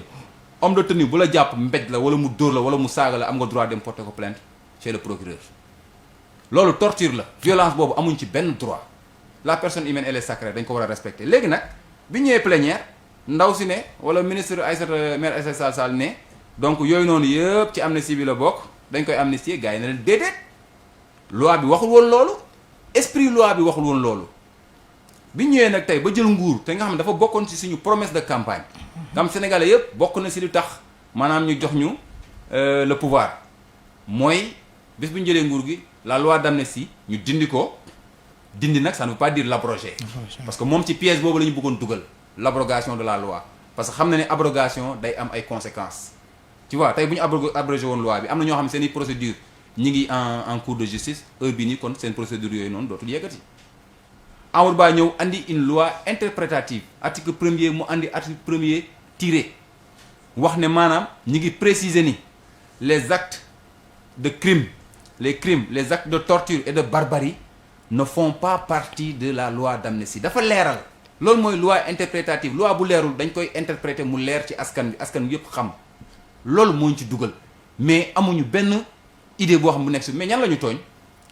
waa Pastef la ñu tooñ en tout cas en majorité ñoom ñoo ëpp ñu nekkoon ci kaso bi certes am na ay sénégalais yoo xam ne ay sympathisants lañu ñii duñu ay sympathisants duñu ay militants mais gëm nañ ni cause bi ñu doon xeex dafa noble ñu ñëw ànd si xeex bi di ko xeex ñu jàpp leen tëj ci kaso bi am na ñoo xam ne sax xeexuñu dañoo daje ñoom si yoon bi jàpp leen tëj leen ci kaso bi ñooñu ñëpp nga jàpp leen te ma wax la benn affaire xam nga dañuy juum ñi ngi naan loi d'amnistie bi ñuy commencé libérer nit ñi fekk boobu loi d'amnistie bi voté guñu ko boo koy promulguer boobu commencé nañ libérer ñu bëri ñooñu est-ce que loi d'amnistie bi moo leen jël en compte loi bu ñu promulguer gul parce que déjà ñoom ñu bëri ci loolu la ñuy basé ñu ne sax même le président de la République ak son premier ministre si loi d'amnistie bi moo tax ñu libérer leen. waaye dañuy wax lu leen neex d'accord bu leen neexee ñu wax ko mais man laa wax sama conviction personnelle mooy ñoom bokkuñu ci loi d'amnistie parce que bi ñuy wax loolu fekk na ñoom bi ñuy def loi d'amnistie bi fekk na génne nañ suñu gars yi dañuy def loi d'amnistie rek ñeneen ñi peut-être Diomaye ak président Ousmane Sonko mais la plupart des détenus politiques libéré nañ leen wala boog ñu ngi leen doon libéré avant que loi bi di dugg en vigueur kon est-ce que loi d'amnistie bi moo leen concerné xam nga dañ leen libéré nii rek waxuñu leen sax la moo tax defaluñu leen non-lieu defaluñu leen dara liberté provisoire lañ leen may tu te rends compte nga jàpp nit pendant des mois tëj ko ay pères de famille ñii ñàkk ci seen sëy ñii ñàkk ci seen liggéey ñii damm si ñii gaañu si ñenn ñi seen i dem nañ ba seen kër daf see tas xam nga lu la wax tey nga ñëw un beau jour libéré waat leen bàyyi leen ne leen bàyyi nañ leen xam nga bon ñun ñoo nekkoon ci erreur en quelque sorte quoi noonu la mel xam nga il faut que justice soit rendue te Sénégalais yi loolu la ñu sant moo tax ñu andi gis nga Pastef ay kàngam ñoo fa nekk tey Aïssata Tall Sall bi muy toog Assemblée nationale avant ñuy voter interpréter loi bi naan vous voulez abroger la loi abrogez-la et on va voir vous en assumerez les conséquences boobu daf ñu bëggoon pousse ci abrogation mais xamul ne ni mu muusee jàng noonu la Pastef amee ay intellectuels yu muus jàng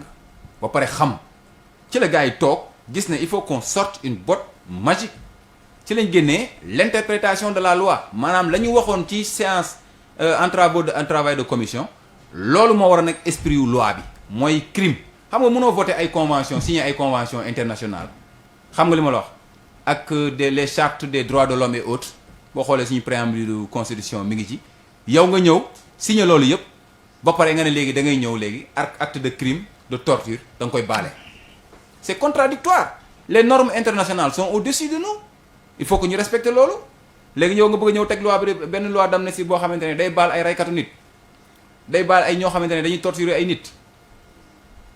Xaadim loolu du xel moo tax nag loi interprétative bi ñoom xaw leen a kii dem nañ ba waxatuñu waxu kii di wax waxu abrogation ak waxu annulation moom mënul nekk annulation mënul nekk bu annulation amoon rétroactivité bi day daal di am mais nag annulation amul xam nga bu annulation amoon tey président day delluwaat ci kaso bi premier bu fekkente ne moom si loi d'amnistie bi lañ leen bàyyi premier ministre day delluwaat ci bi kaso bi mais loolu xalaatuñu ko ce n'est pas possible abrogation mënul nekk parce que day am xam nga incidence financière bu doy waar te xam nga loi bu demee ba am benn incidence financière mais député yi sa waay duñ ko bàyyi mu jàll xam nga loolu moo nekk mbir mi moo tax nag la loi d'interprétation là elle est la bienvenue et les Sénégalais ont salué ça moo tax gis nga bi ñu ko voté léegi kan nga dégg ci réseaux sociaux yi ci ñoom mu génne di wax du ñu wax keroog même ci loi bi ñu bëri dañoo daw ñëwuñu ñeneen ñu leen jox kàddu waxuñu léegi yow ñu dem ba fin bi ñu voté loi bi bu pare nga ne yow léegi da ngay amender loi bi mais loi boo d'accordul noo koy amender yow kay da nga naan waaw loi bi lii la d'accord nañ dem ba ci biir man am na ay amendement yu may def mais yow yaa ngi xeex loi bi ne maanaam bu ñu ko def nii bu ñu ko interpréter nañ ko abroger loolu nga bëggoon ñu def ko defuñu loolu léegi yow nga ñëw ne da ngay def ay amendement et puis amendement bi piège la parce que amendement bi mooy benn amendement bi Abdou Mbow def mooy policiers yi ak gendarmes yi ak ñi nga xamante ne ni maanaam ils étaient impliqués te ñu doon def seen liggéey nañu jàpp ne seen liggéey lañ doon def duñ leen ci toog donc mi ñuy bëgg a jaxase avec les forces de l'ordre affaire bi du ñun ak force de l'ordre yi c'est ñun la ak république bi dañu am devoir de rendre compte dañu am devoir de rendre justice aux Sénégalais tey bu fekkee un force de l'ordre a commis des actes de torture mais il faudra le juger tey bu fekkee un force de l'ordre a commis un crime il faudra le juger du ñu ay nit extraordinaire yoo xamante ne nii waruñu leen topp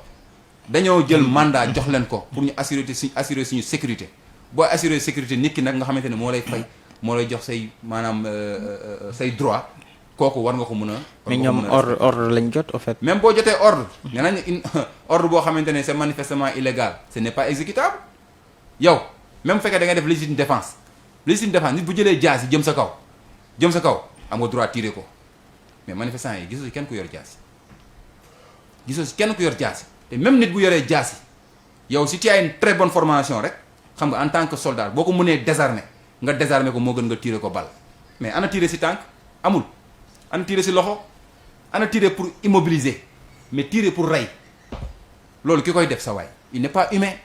kooku baaxul société bi dañ ko war a éradiquer société bi génne ko fi soit ñu tëj ko kaso wala ñu yóbbu ko fi waaw fu mu xam mais daal warul nekk ci biir société bi fii. voilà donc temps bi bu ngi ñuy xooj te question bi des na ñu ñëw ci diwaanu Tambacounda fii ñu bëgg xam comment se porte ici le PASTEF. bon le PASTEF se porte toujours à merveille hein. C'est-à-dire que gis nga parti nag buy màgg. di dund il faut que muy am ay ambition ay rivalité interne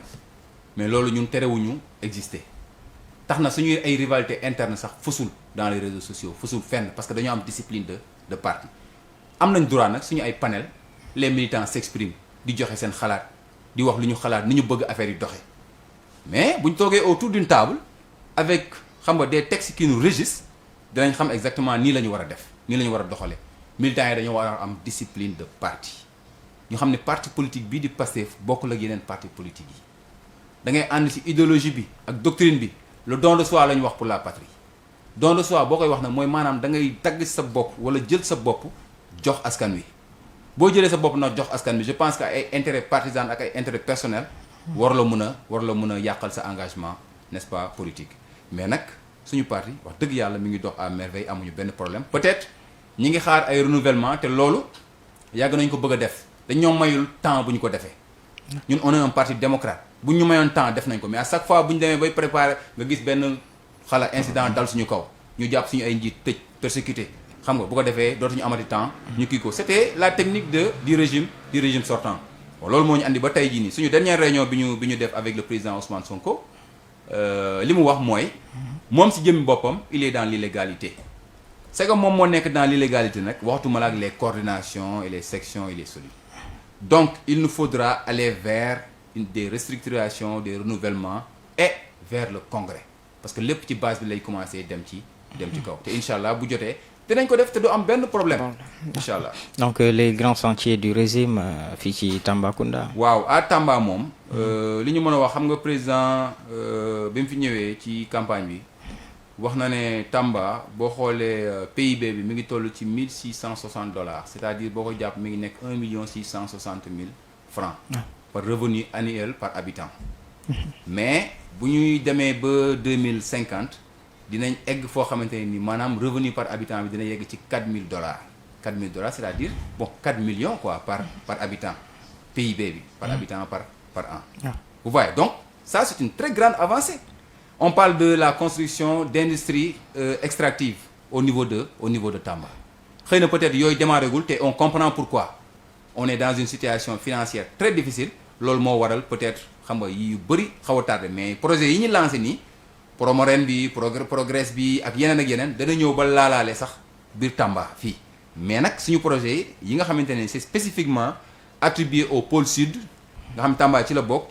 incha allah dina ñëw li ma la ko waxee construction d'industrie extractive ci la bokk usine de transformation de produits n'est-ce pas des produits extraits du sous-sol ci la bokk parce que tey Tamba ak position bi mu am surtout ak richesse minière yi nga xam moom la am or fer marbre et tout ça waratuñu jël produit brut boobu noonu di ko exploiter président dafa gis ne dañoo war a am usine boo xamante ne biir Tamba wala si biir zone sud bi xam naa Tamba rek la mën a doon produit bu ñu extraire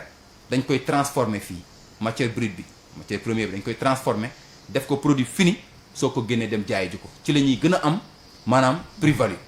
xam nga njëg bi ci lay gën a am solo loolu daal la aussi il y a l'implantation des comptoirs xam nga ñi ngi exploiter or ci zone Kédougou bi mais au lieu que ñuy jël or bi di ko yóbbu noonu directement matière brute ñu am fi ay comptoirs yoo xamante ne maanaam or bi fa lañ koy liggéeyee def fi li ñu fa war a def yëpp balaa ñu koy génne. Également nous avons un programme pour booster la culture du coton de l'arachide n'est-ce pas et des produits céréaliers foignons ainsi de suite yooyu yëpp bokk na si yi nga xamante ni incha allah ci programme agricole yi ñu teg danañ ko ci jëmmal y a également la réalisation muy projet bu am solo n'est-ce pas du chemin de fer Dakar-Tamba par la SNCF n'est-ce pas la Société nationale des chemins de fer du Sénégal n'est-ce pas de la ligne Dakar-Tamba ligne boobu nag du Dakar-Tamba rek c'est 2000 kilomètres n'est-ce pas 2000 kilomètres de chemin de fer xam nga kon yemul diggante Dakar ak Tamba rek voilà mais nag Dakar-Tamba priorité la ci chemin de fer maanaam moo nekk projet bi nga xamante ni moom la ñu war a njëkk a teg ci chemin de fer yi parce que gis nañ ne maanaam en matière d'économie en matière de marché sous-régional tey Tamba li mu mën a apporter bi Sénégal à travers la sous-région le Mali et les autres pays yi nga xamante ne ce sont des pays frontaliers mais mën nañ ko jaaree par le chemin de fer le transport de marchandises et autres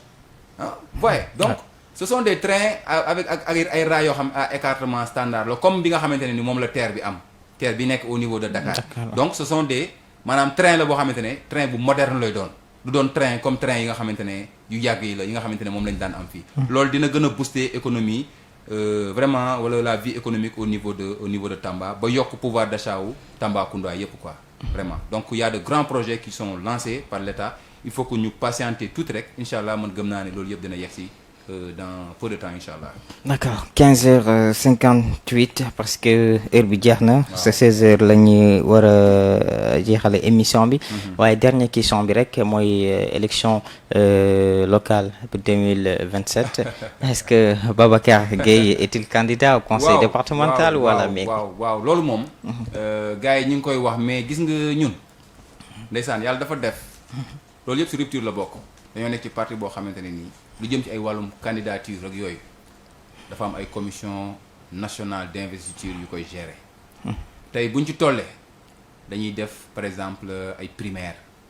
ñu xam ña ñoo nekk candidat ñu yéegale ko filtré xam nga bu fekkee amul consensus au niveau local ñu jàlle ko au niveau national li gën nag mooy mu am consensus parce que mooy gën mais bu amul consensus ñu jàll ko au niveau national ñoom ils vont faire xam nga l'arbitrage vous voyez xool profil xool critères yi ainsi de suite comprendre nga mais man heure bi nii en tant que Babacar Gueye mënuma wax ne je suis candidat à l'élection du conseil départemental non teel na dama jàpp ne nañ dem ba toll ci nga xamante ne par exemple toll nañ ci période bi jot na bu fekkente ne ñu ngi ciy wax ci biir parti bi déjà ñu régler ko foofu après ñu soog a génn à l'externe ou bien à l'extérieur ñu soog ko fa wax loolu mooy suñu discipline de parti te suñu parti noonu la tëddee d'accord ma bàyyi la nga wax sa kaddu mu jógee d'accord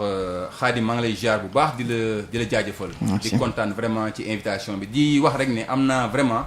ay quelques doléances yoo xamante ne bëggoon naa ko ñaax suñu ministres yi ak ñi nga xamante ne ñoom ñoo yor secteur yi mooy bëgg a junj muy wàllu ndox mi la population de Ségou Kura nga xamante ne c'est dans la commune de Neteboul elle souffre depuis presque 1 mois forage am bi dafa panne amuñu ndox ci weeru koor bi noonu lañu ko dundee ñàkk ndox dañ daan dem ay bootu xam nga ak dëkk yi nga xam ñoo nekk dans les environs pour mën a am ndox te ba léegi nii ils ont ce problème là donc di ñaan le ministre Tidiane Dièye vraiment mu bàyyi leen xel mesure d'urgence yu mën a jël na ko jël mu ñëw vraiment dimbali waa Ségou Kura ñu am ndox yoonu Koussanar Makka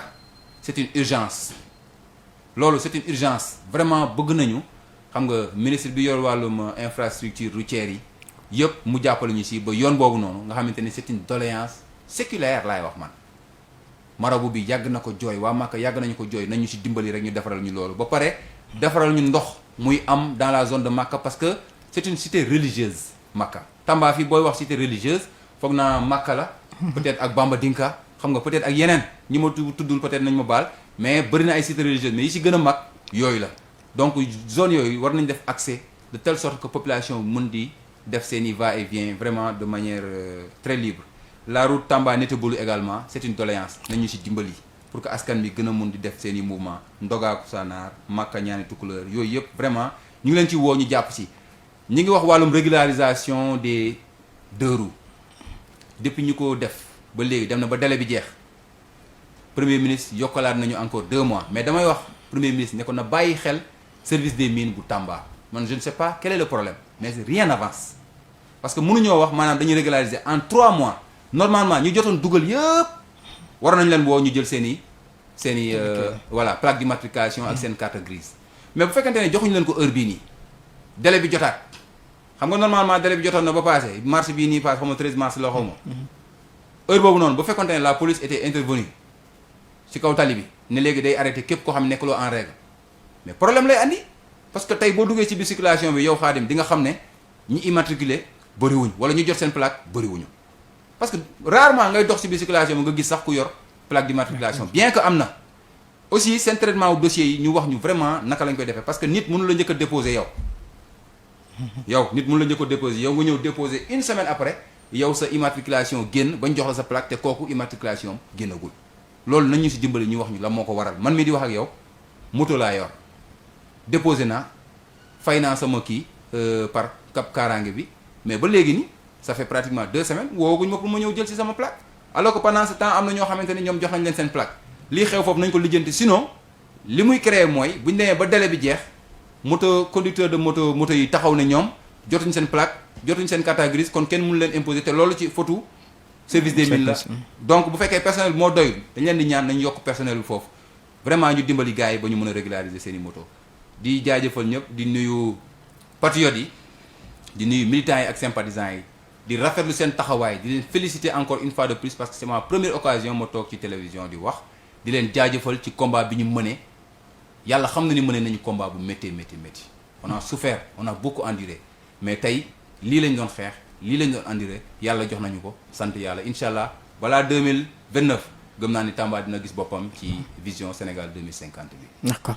merci beaucoup Babacar Gueye si invitation bi ba nga nangu suñu invitation bien évidemment donc mbokk yi ñu ngi leen di jaajëfal bu baax a baax si teewaay bi ngeen teew seen télévision régionale Alkouma FM Alkouma TV seen émission la woon la vérité sur Alkouma di leen joxe rek di daje ci beneen dimanche ak beneen invité jërë ngeen jëf. Alukale genti Alkouma TV alula telelemu Alkouma